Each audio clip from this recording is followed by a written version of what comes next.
Vous regardez Croissance Verte sur la panafricaine Medi 1 et merci de nous rester fidèles. Aujourd'hui, nous nous intéressons à la 29e édition des Mardis du BAM, dont l'objectif principal était d'analyser de manière prospective l'avenir de l'agriculture sénégalaise en 2050 en mettant en lumière les scénarios d'agro-industrie et d'agroécologie. Ces rencontres organisées par Maïsra, l'ISRA BAM, le CIRAD, la FAO et la GIZ s'inscrivent dans une série d'événements publics visant à partager les conclusions de l'exercice de prospective agroéco 2050 Sénégal et à explorer les implications pour les systèmes agroalimentaires durables dans le pays.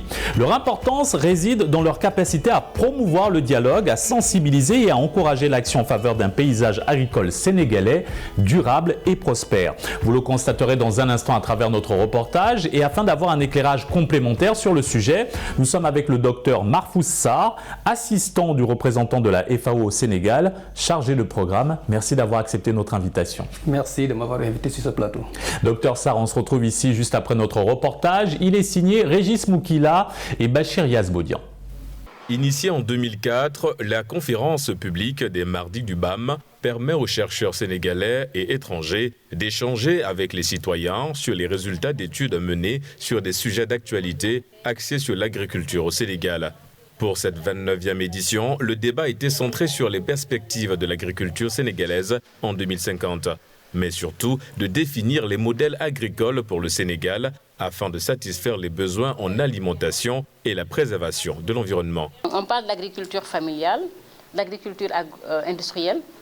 On sait également qu'on sait qu'il y a une agriculture qu'on dit conventionnelle, donc c'est une agriculture qui promeut l'utilisation d'engrais, de produits chimiques pour produire intensivement, qu'on appelle l'agriculture conventionnelle. Et il y a l'agriculture agroécologique qui se veut une agriculture respectueuse de l'environnement, mais qui se veut également intensive. Et donc la réflexion a voulu voir quand on est sur deux modèles qui sont très contrastés. C'est très contrasté parce que dans une agriculture industrielle, on promeut l'intensification industrielle. Et dans une agriculture agroécologique, on promeut l'intensification mais agroécologique, c'est-à-dire qu'on utilise les ressources du territoire. Pour essayer d'apporter des réponses efficientes et basées sur des données quantifiables, les différents experts se sont projetés sur une période de 50 ans. Une prospective, ce n'est pas de la planification. Donc une prospective, c'est vraiment imaginer des futurs possibles pour le futur. Et en général, les prospectives, on ne travaille pas à 5 ans, parce qu'en général, travailler à 5 ans, c'est typiquement des activités de planification. Et en général, on prend, on va dire 25, 30 ans, parce que c'est à peu près une génération. Et donc ça fait un peu sens, c'est un peu loin, et donc ça nous permet de nous extraire du présent, et ça c'est quand même l'objectif. Mais par contre, c'est pas non plus de faire des prospectives à 100 ans, parce qu'à 100 ans, c'est tellement loin qu'on a très difficile de se projeter. L'agriculture sénégalaise se trouve à la croisée des chemins, confrontée à un choix crucial entre deux modèles distincts, l'agroécologie et l'agro-industrie.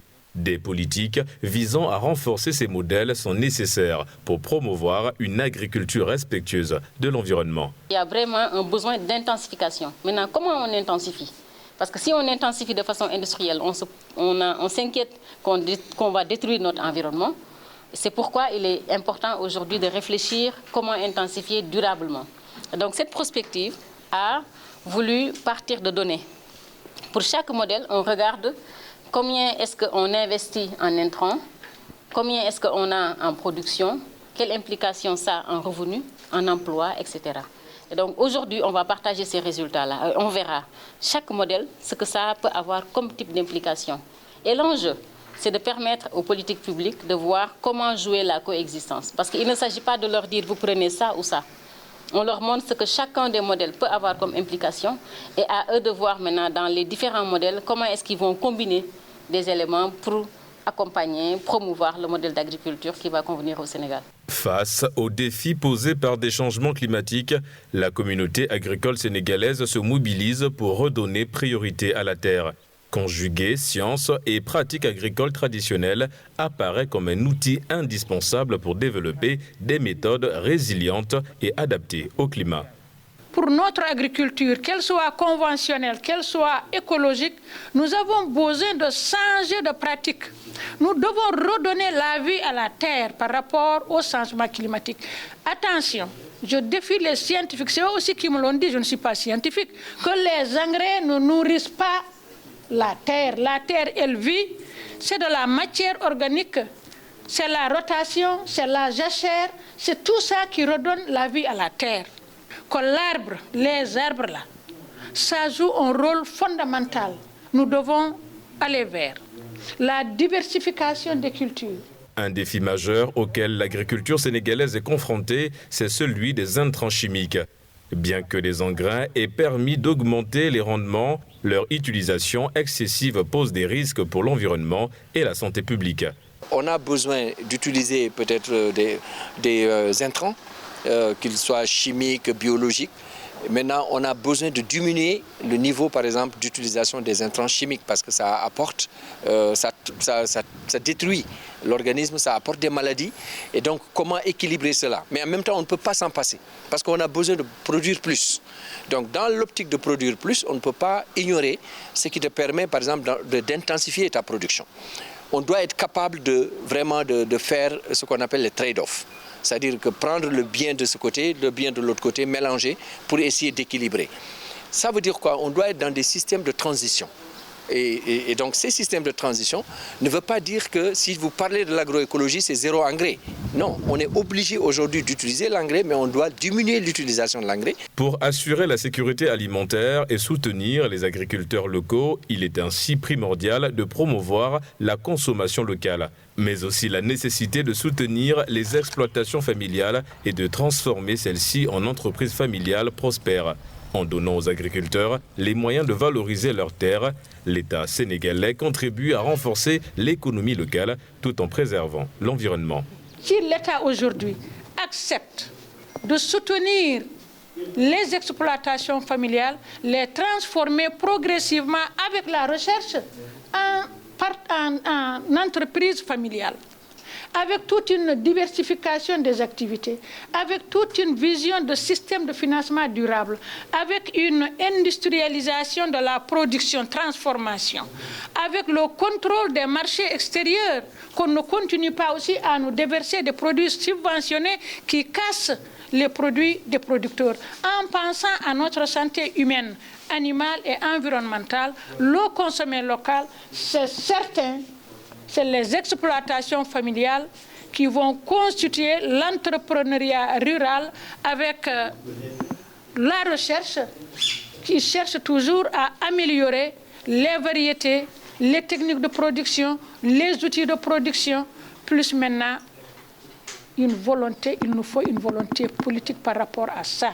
Cependant, l'agro-industrie attire de plus en plus de nombreux jeunes agriculteurs. Ces derniers voient dans les méthodes intensives une opportunité de maximiser les rendements et de répondre à la demande croissante de la nourriture. Aujourd'hui à Dakar, nous avons un jardin, une petite ferme qu'on a installée où nous développons tout ce qui est du micro-jardinage hors sol.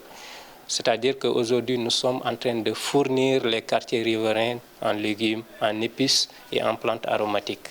Nous le faisons nous-mêmes et nous produisons nos propres intrants aussi. Si, à part la semence que nous ne produisons pas, que nous avons acheté, tout le reste nous le produisons. Nous produisons aujourd'hui des fertilisants, nous produisons des protecteurs naturels que nous utilisons et en même temps que nous vendons à des gens qui sont en train de développer des mini jardins à la maison. Que la personne peut elle-même acheter et amener à la maison et d'avoir ses condiments directement dans la maison.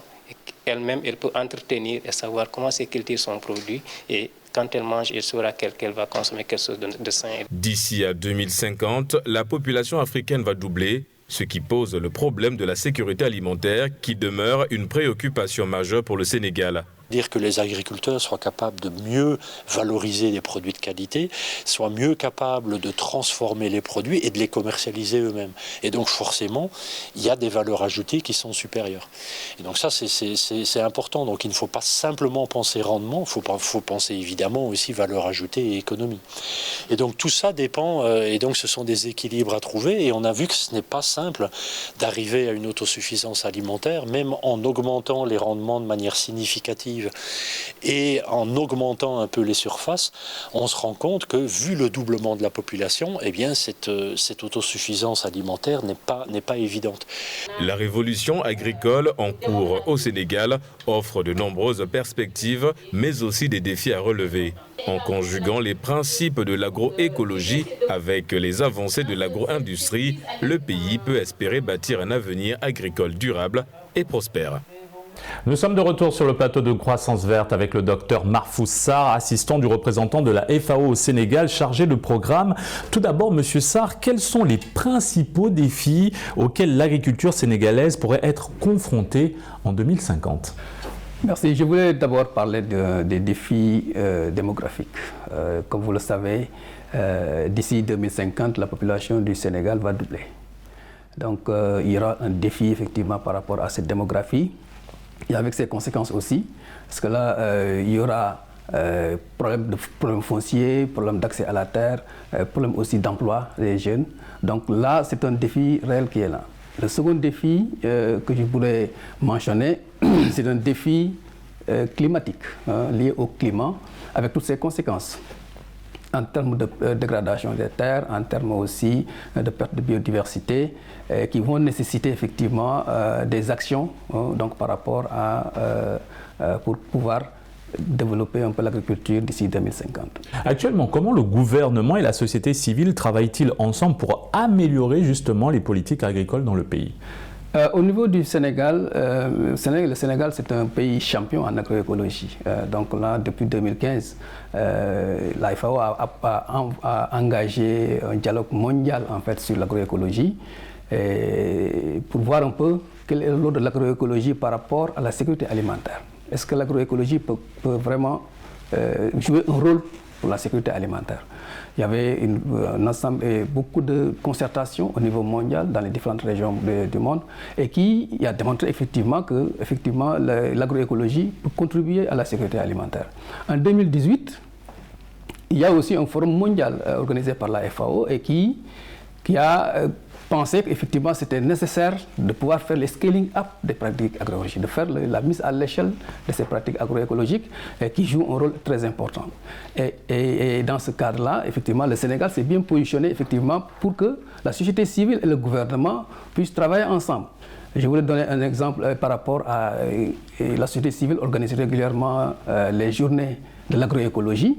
Et en 2019, un document a été préparé par la société civile et soumis au gouvernement pour fixer, donner un certain nombre d'objectifs de l'agroécologie, dont l'augmentation des facteurs, l'amélioration des facteurs de production, l'augmentation de la production, la valorisation des productions agroécologiques, mais aussi tout ce qui est question de gouvernance. Donc, depuis 2019, il y a cet échange régulier entre le ministère de l'Agriculture et aussi la société civile globalement qui est engagée et qui fait du Sénégal le champion de l'agroécologie.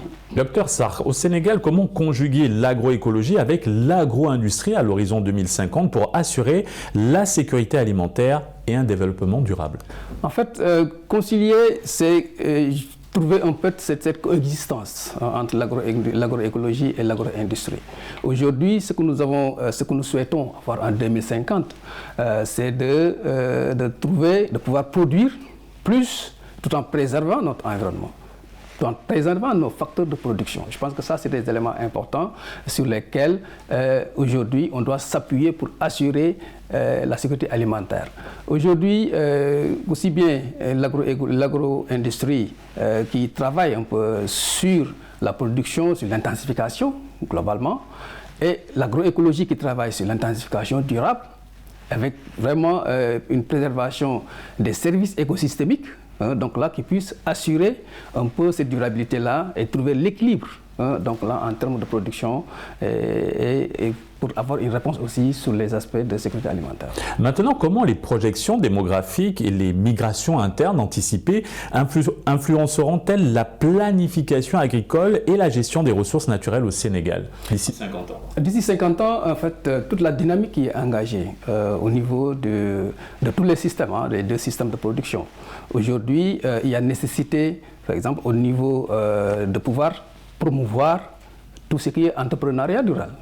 donc là, former, mettre en place des agripreneurs,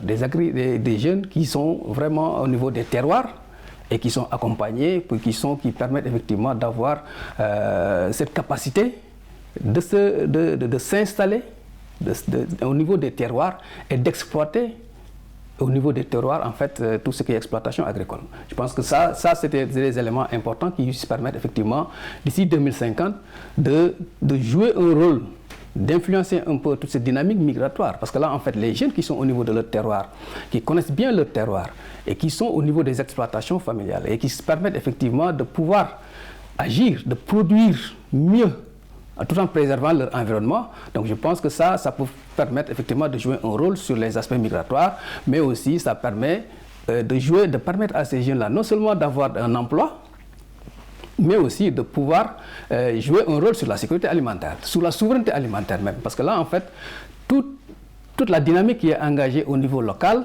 de la production jusqu'au effectivement au niveau de toutes les chaînes de valeur, jusqu'à la transformation, va contribuer à améliorer un peu la richesse au niveau des communautés. Et cette création de richesse au niveau des communautés, forcément, va jouer un rôle sur cette dynamique migratoire qui va vraiment diminuer cette dynamique migratoire au niveau de ces zones. Docteur Sarr, quelles sont les synergies et les tensions potentielles entre les acteurs clés impliqués dans la transition agroécologique au Sénégal et comment ces dynamiques pourraient influer sur la mise en œuvre des politiques agricoles? Oui, en fait, il y a déjà ce dialogue qui est instauré au niveau du Sénégal. Je pense qu'aujourd'hui, comme je disais tout tantôt, le Sénégal est un pays champion en matière d'agroécologie. Et on voit les acteurs qui sont vraiment très engagés en fait, sur cette dynamique-là.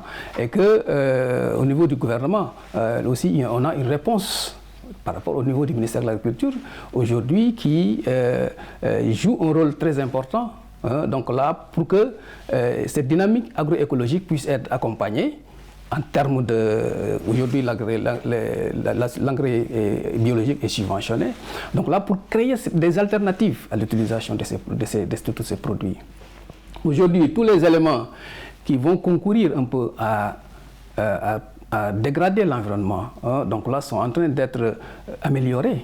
Donc là, en termes de, j'ai dit tantôt, la subvention sur les produits sur les produits des intrants biologiques, les fertilisants, la promotion en fait, de tout ce qui est alternatif à l'utilisation des produits phytosanitaires. Aujourd'hui, il y a la formulation des produits naturels. Donc là, qu'on est en train de mettre en place et effectivement faciliter l'accès à tous ces produits au niveau des terroirs par les pouvoirs publics.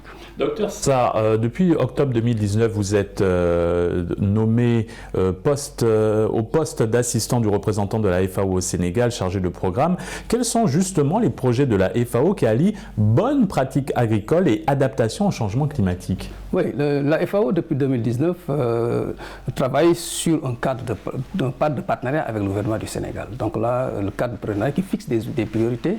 Et depuis 2019, au niveau du Sénégal, nous avons mis en place, mis en œuvre des projets, une cinquantaine de projets pour un budget global qui tourne autour de plus de 40 millions de dollars.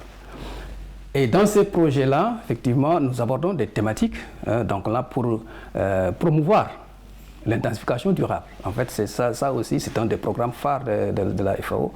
Comment est-ce qu'aujourd'hui, on peut développer des approches, faciliter la diffusion de technologies qui puissent permettre aux communautés de s'adapter aux effets des changements climatiques. Ça, c'est des éléments importants sur lesquels la FAO travaille beaucoup au Sénégal, avec la société civile, mais aussi avec le gouvernement, mais aussi avec les communautés. Et aujourd'hui, au niveau de la FAO, nous avons des projets qui travaillent sur l'emploi jeune. Nous avons développé beaucoup d'outils, beaucoup de trucs pour permettre effectivement l'insertion des jeunes pour les emplois ruraux décents. Donc aussi sur les aspects de protection sociale, mais sur les aspects de gouvernance. En fait, en réalité, la FAO travaille au niveau central, mais au niveau décentralisé aussi, qui puisse permettre effectivement au niveau des populations de pouvoir bénéficier un peu de ces supports techniques de ces accompagnements techniques nécessaires. En parlant d'emploi, quelles sont les projections de l'évolution de l'emploi agricole dans les scénarios agro-industriels conventionnels et d'agroécologie?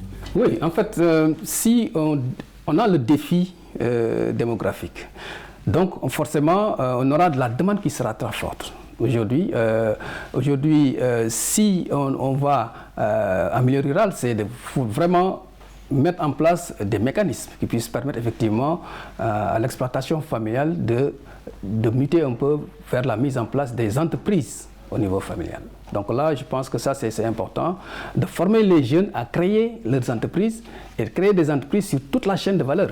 Donc là, toute la chaîne de valeur agro-silvopastorale halieutique. Donc là, pour voir un peu, pour chaque maillon de la chaîne de valeur, quelles sont les créations d'emplois possibles.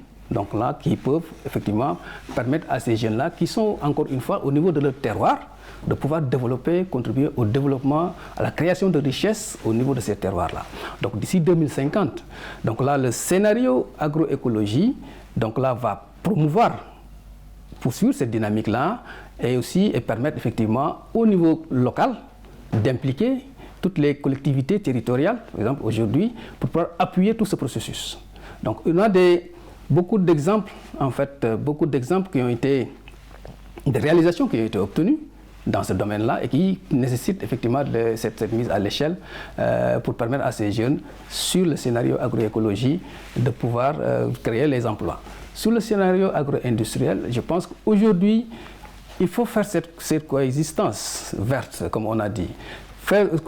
C'est permettre effectivement à ces agro-industries de pouvoir non seulement développer un dialogue avec les collectivités territoriales, avec les communautés de base. Comme vous le savez, cette conciliation, cette coexistence verte pourra se faire effectivement si l'agro-industrie adopte en fait toute cette intensification durable. Et là, je pense que c'est déjà bien lancé, d'autant plus que, comme je l'ai dit, il y a l'utilisation, les alternatives à l'utilisation des produits agrochimiques sont là. Donc sont en train d'être développés par la recherche.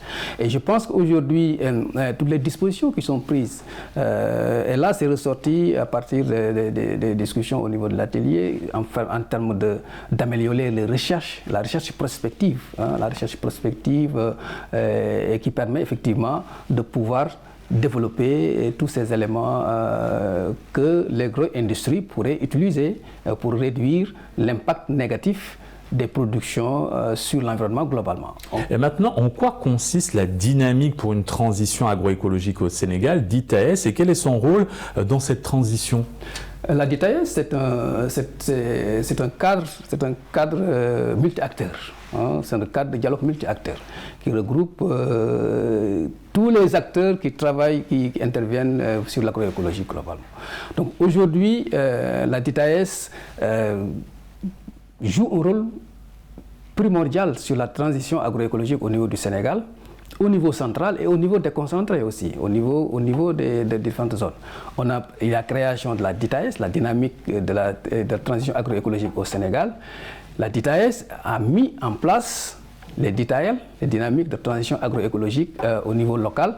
C'est pour montrer qu'effectivement toute cette dynamique qui est engagée au niveau national pour qu'effectivement la promotion, la transition vers l'agroécologie puisse être effective.